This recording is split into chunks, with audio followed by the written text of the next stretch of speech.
자, 오늘 1부는요. 오랜만에 장은미 기자와 함께합니다. 어서 오세요. 안녕하세요. 네, 우리 기자님 바쁘실 텐데 또 귀한 준비를 해주셔서 감사드리고.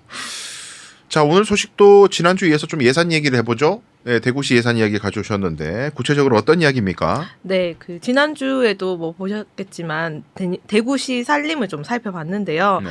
이 사실 예산안은 그러니까 일단 내년도 예산안은 내년에 이 돈으로 어떤 일을 하겠다라는 걸 잘 보여주는 바로미터잖아요. 사실 돈이 있어야 사업도 하고 이게 어떻게 보면은 어디에 얼만큼 예산을 쓰겠다, 또 어디에 많이 예산을 쓰겠다, 아니면 어디에 조금 쓰겠다는 거는 결국은 이 우선순위에 따라서 그렇죠. 예, 지방 정부의 정책 기조 그리고 아니면 이 결정권자인 지자체장, 그러니까 홍준표 대구시장님의 의중도 읽히는 거라고 봅니다. 예산이고 철학이다 네. 그런 얘기도 하죠. 네. 맞습니다. 그래서 그 살림을 통해서 이제 이 대구시의 좀 정책 기조를 살펴봤다고 보시면 됩니다. 네, 이제 예산 관련된 책이 엄청 두꺼운데 말이죠. 좀 우리 뉴스맨 기자분들이 바쁜 시민들을 대신해서 열심히 분석을 하고 있습니다. 자, 그 중에서도 어떤 특정 분야가 있을 텐데 일단 그 이야기하기 전에 말이죠. 작년하고 비교했을 때 2024년 대구 살림을 비교를 해봤을 때 그냥 총괄적으로 뭐 기자님 보시기에 야, 내년도 예산안은 좀 분위기가 이렇구나. 개괄을 좀 해주신다면 어떨까요? 일단은 제가 이제 취재를 담당한 부서는 뒤에 다시 한번 말씀드리겠지만 네. 전반적으로 좀 얘기를 하자면 이 담당하는 이제 부서에 전부 전화를 드려봤어요. 그러니까 전부 하시는 얘기가 짠 듯이 똑같은 이야기가 나왔습니다. 그러니까 삭감의 배경을 두 가지로 꼽았고요. 네. 그리고 이제 예산안들이 전반적으로 허리띠를 졸라맸습니다. 다 줄이는 추세다. 네, 이제 어떤 부서의 관계자의 말을 제가 인용해서 말씀드리면 재정 다이어트를 했다라고 하시더라고요. 건전 재정이 또 다른 표현이에요. 재정 다이어트. 네, 그래서 이렇게 두 가지 이유가 뭐냐고 이제 궁금하실 텐데요. 이제 한 가지는 우리가 삭감을 한 게 아니라 국비 매칭 사업이 줄어서 그렇다. 국비가 줄어서 그렇다. 우리가 일부러 삭감을 막 하려고 했던 건 아니다라는 거였고요. 다른 한 가지는 긴축 재정 여파였습니다. 그러니까 아시다시피 대구시가 긴축 재정을 하고 있지 않냐. 그에 따라서 삭감을 한 거다. 이렇게 설명을 하시더라고요. 그러니까 이제 우리가 지방 정부가 운영하는 재정이라는 게 크게 지방에서 걷는 세금으로서 발생하는 돈이 있고 네. 중앙정부에서 이제 교부금으로 주는 게 있고 뭐 예를 들면 강남 같은 곳에 세금 많이 거치면 거기서 다 못 쓰니까 지역에 좀 나눠주고 뭐 그런 거 아니겠어요? 네. 그런 게 있는데 일단 국비가 좀 줄었다. 뭐 여러 차례 말씀드렸지만 이제 역대급 세수 빵꾸가 났기 때문에 세금이 덜 커졌기 때문에 뭐 마지못해 이제 이렇게 줄일 수밖에 없다라는 여러 얘기가 나오는데 그러나 줄일 때 다 안 분해가지고 같이 줄인다기보다는 어떤 부분은 확 줄이고 어떤 부분은 또 오히려 늘기도 하고 거기서 이제 철학이 느껴지는 거 아니겠어요? 네, 맞습니다. 그걸 이제 매섭게 우리 뉴스맨의 눈으로 바라봐야 되는데 말이죠. 그러면 좀 특정된 우리 기자님이 좀 중점적으로 살펴본 분야는 어디입니까? 제가 이제 다루는 취재 분야가 동물, 환경, 뭐 여성, 뭐 노동도 일부 하고 이렇게 이제 취재를 하고 있는데요. 이제 제 취재 분야로에서 살펴봤습니다. 근데 참 안타까웠던 게 이게 참 대구시가 돈을 안 쓴다. 아니면 원래도 예산이 적은데 줄이려고 한다. 아니면은 이게 많이 대부분 줄었지만 그 중에서도 많이 줄었다 이런 것들이 제가 취재를 담당하는 분야에서 많이 확인이 돼서 참 안타깝더라고요. 그래서 일단은 조금 더 설명해드리면 일단 부서로 조금 말씀을 드리자면 동물 관련해서 동물보호와 관련해서는 이제 농산유통과에서 담당을 합니다. 그래서 이제 동물보호 예산 관련해서는 상당수가 국비 매칭이었고 진짜 1억 5천만 원 정도가 동물보호 예산에 이 내년에 쓸 전부인데 그마저도 전년에 비해서 상당수 줄어서 정말 이 뭐 2년 정도 했다가 없앤 사업들도 이번에 생겼고요. 그러니까 뭐 동물 보호 의지가 안 보인다라고 생각했습니다. 그리고 환경 관련해서도 이게 이제 예산이 많이 줄었는데 일부 늘은 부분 같은 경우는 뭐 이제 군의가 이렇게 이제 편입이 돼서 이 뭐 산림 국비 매칭 예산이 늘어서 이제 이렇게 관리해야 될 산림이 늘어서 이런 부분은 있지만 환경하면 대표적으로 어떤 것들이 떠오르세요? 저는 사실 뭐 물에 관심이 많아가지고 네, 물 관련된 이슈가 많죠. 특히 네, 네, 물도 물은 근데 크게 뭐 이렇게 막 이렇게 큰 변동은 없습니다. 예. 예. 다행히. 하고 네. 또 어떤 거 떠오르시나요? 뭐 기후 문제도 많이 있고요. 이슈가 되고 네, 있는 게 최대한 그 플라스틱 줄이기라든가 네, 뭐 네, 그런 네. 것도 이제 뭐 맞습니다. 지속 가능한 성장을 위한 전초. 네, 뭐 그런 게 많이 떠오르죠. 환경하면 대부분 뭐 공기, 대기 아니면 탄소 중립 요즘에 또 그렇죠. 많이 얘기를 하잖아요. 최근 몇 년간 또 이런 부분에 이슈들이 상당히 많아서 그래서 그런 부분에서 예산이 많이 줄었습니다. 그러다 보니까 네, 그래서 이제 기후 환경과가 이제 방금 말씀하시는 그런 이제 대기나 탄소 중립을 담당하는 부서인데요. 이게 701억 원에서 540억 원으로 줄어서 좀 많이 줄었습니다. 그리고 이제 노동 관련해서도 이 예산 감소폭이 가장 큰 이 분야 중에 하나인데요. 이 고용노동 정책과 예산을 보면 올해 649억 원에서 250억 원까지 줄었습니다. 그러니까 와. 퍼센트로 보면 약 61%에 달하는 감소율인데요. 엄청나네요. 예, 그러니까 전체 이렇게 부서별 예산을 보면 가장 이렇게 많이 깎인 부서 중에 하나입니다. 노동이. 그래서 참 안타까운데요. 이게 사실 노동 정책과에서 하는 일이 뭐 고용 창출이라든지 직업 훈련이라든지 뭐 결국은 일자리 관련된 부분들이 많다 보니까 이게 또 사업이 어떤 사업이 줄었나라 보니까 청년 일자리 사업 그리고 뭐 이런 거 관련 사업이 298억 원이 줄었더라고요. 그래서 많이 줄었고 여성 예산은 조금 디테일하게 살펴봐야 했습니다. 이게 여성가족과 예산 자체는 사실 전년보다 늘어서 안 줄었네라고 생각을 하실 수도 있는데 근데 이렇게 살펴보면 자녀 보육과 관련된 부분만 늘었습니다. 그러니까 저출산 네, 느낌이 그런 나는 것만. 기조. 근데 사실 출산 보육과는 또 따로 있거든요.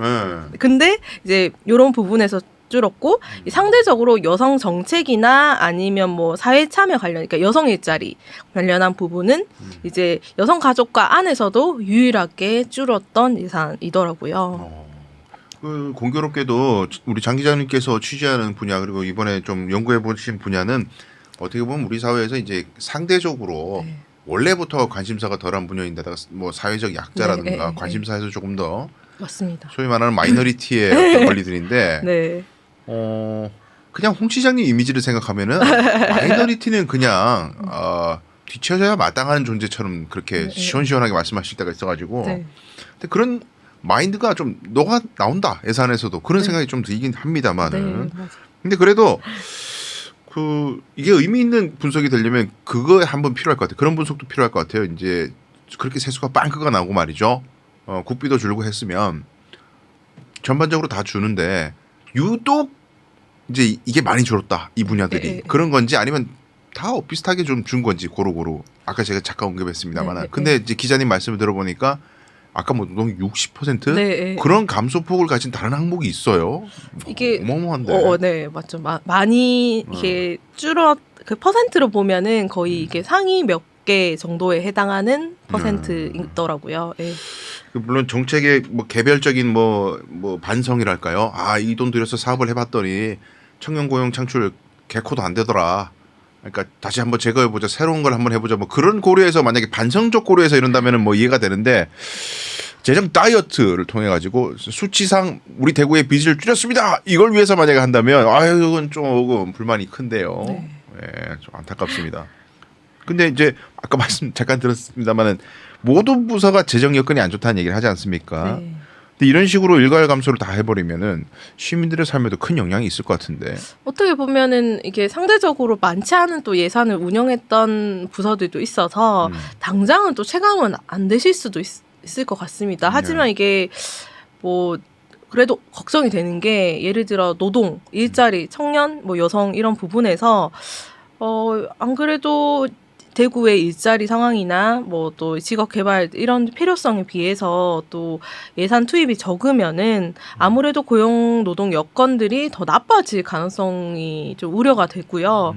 그리고 또 환경 분야 관련해서도 이제 대기나 탄소 중립 이렇게 사업들이 어떻게 보면 제대로 안착된 상황들이 아닌데 이게 또 갑자기 줄여버리거나 없어지다 보면 또 이게 또 관련된 정책들이 후퇴하고 또 아무래도 이게 생활 여건들이 또 좀 나빠지고 그런 것들이 결국은 이게 공공에서 해야 될 사업들을 통해서 해야 될 일들이 개인의 또 개인들이 더 가난해질 수 있는 거죠. 그러니까 이게 공공에서 뭔가 기반을 딱 가지고 해야 되는데 직업개발 프로그램이 없어져서 또 내 돈을 들여서 직업개발을 하거나 아니면 뭐 실업 상태인데 직업개발을 못 하거나 뭐 아니면은 이게 좀 뭔가 공기가 나빠지는 것 같으니까 내 집에 공기청정기를 더 들인다거나 또 결국은 이게 개인들이 또 더 가난하거나 지출을 할 수밖에 없는 또 상황들이 나오니까 이게 공공에서 이렇게 너무 또 돈을 아껴버리면 좀 개인들의 삶들에 또 특히 약자들에게 더 좀 영향이 가지 않을까라는 우려가 됩니다. 예.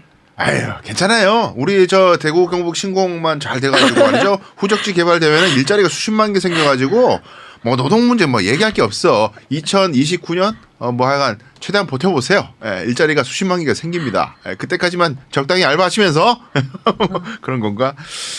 우스갯소리를 한번 해봤고요. 그리고 한 가지 더 덧붙여 네. 드리고 싶은 얘기는 그런 것도 있어요. 이게 삭감된 예산들 중에서 이제 어떤 분야에서는 이제 이렇게 민간으로 이제 사업비를 좀 이관시켜서 민간에서 하시는 뭐 시민단체라던가 어떤 특정 단체를 통해서 하시는 사업들도 있잖아요. 네. 그러니까 그런 것들도 뭐 20% 30% 일괄 삭감이 된 경우가 많거든요.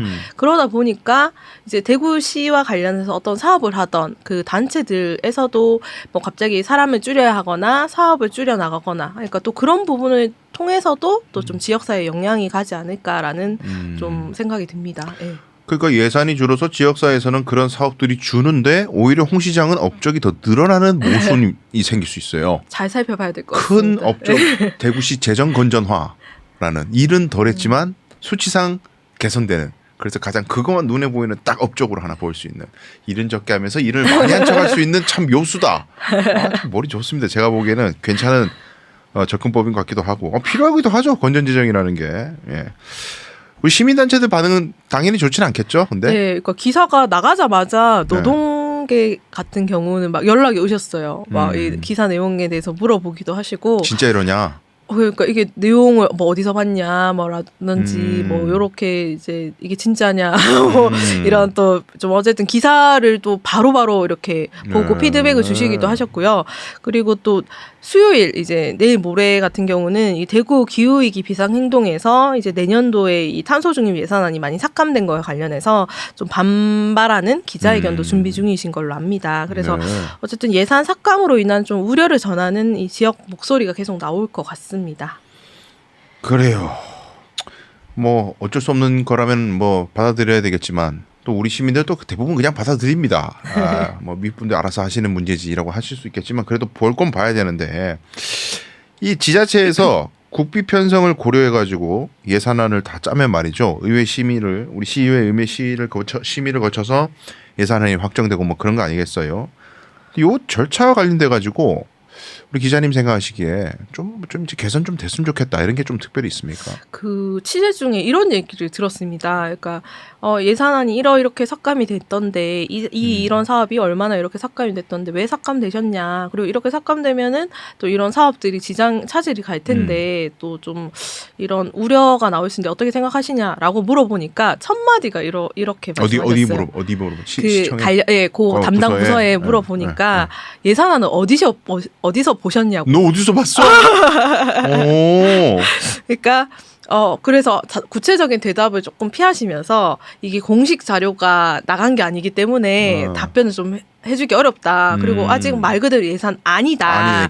그러니까 확정된 게 아니니까 구체적인 설명을 좀 하기 어렵다. 이런 취지로 말씀을 하시더라고요. 근데 그러면 사실 확정된 예산은 이제 나중에 또 홈페이지 통해서 뭐 이렇게 볼 수 있잖아요. 그러니까 뭐 올해 예산 같은 경우도 지금 홈페이지 가시면 볼 수 있으시잖아요. 근데 그럼 예산안은 말 그대로 이게 논의하는 과정인데 그럼 논의 과정에서는 시민들이나 언론들이 뭔가 얘기할 수 있는 여지를 전혀 안 주시는 거잖아요. 그러네요. 그러니까 말 그대로 밀실 논의가 돼버리는 건데 뭐 물론 주민참여 예산 이런 것들도 있지만 사실 진짜 중요한 거는 이게 주민참여 예산 조금 일부를 떼어주고 이거 마음대로 좀 제한을 해주세요가 아니라 이 내년도 대구 살림이 이런데 좀 열어놓고 좀 더 공개적으로 시민들의 이야기를 물어보고 그리고 이렇게 좀 약자나 그리고 또 뭐 여성이면 여성, 청년이면 청년 또 자기와 관련된 또 아니면 동물 관심 있는 분야에 대해서 자기의 목소리를 낼 여지가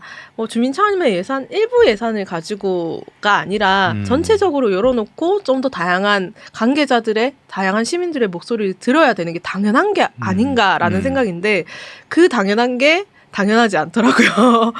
그래서 사실 일부 이런 이제 문제점을 제기하고 이야기 나오다 보니까 아주 일부 지자체에서는 예산안도 홈페이지에 사전 공개를 하시는 곳들이 생겨나기 시작합니다. 근데 아직은 공개하지 않는 곳들이 많고 예산안을 그리고 이제 대구시도 이런 것들의 어쨌든 필요성을 전혀 지금 생각하고 계시지 않으니까 불필요하다고 생각하겠죠. 네, 그래서 어쨌든 이게 좀 관련된 논의의 장을 좀 마련할 필요가 있다라는 말씀 꼭 드리고 싶습니다.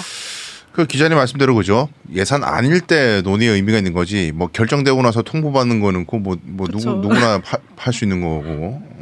그 어떻게 보면 세금을 내는 사람이 내 세금이 어디에 먼저 쓰이느냐는 당연히 관심사가 있어야 되고 이 지점에서 시의회 역할인데 사실은 이게 말이죠. 네. 예산안이 어떻게 되어 있는지 설명하는 것과 심의하는 과정에서 민의를 수렴해서 그걸 반영해서 시의회가 감시하는 그런 과정이 있어야 되는데 우리 시의회가 뭐 예산 관련해서 무슨 일을 하는가에 대해서 시민들이 피부에 와닿는 체감을 할 수 있는 그런 역할을 하고 있는가 이 부분은 좀 되짚어봐야 되지 않나 싶습니다.